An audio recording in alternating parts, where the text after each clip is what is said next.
this video I'll be showing you how you can make a VHS effect in Davinci Resolve 18 and beyond that.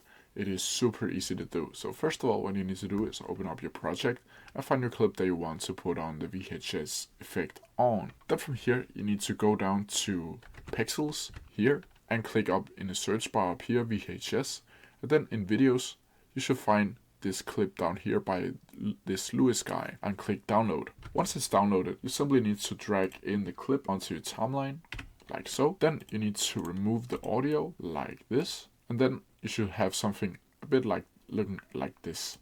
Then from here you can go up to the VHS effect, go up to zoom and zoom it in so there's no black spots up in the preview. From here you need to go up to inspector, video and composition mode and change it from normal to screen, like so. And there you have it. If you have any questions about it, please leave them down in the comment section below and I'll try my best to answer them as quickly as possible. See ya!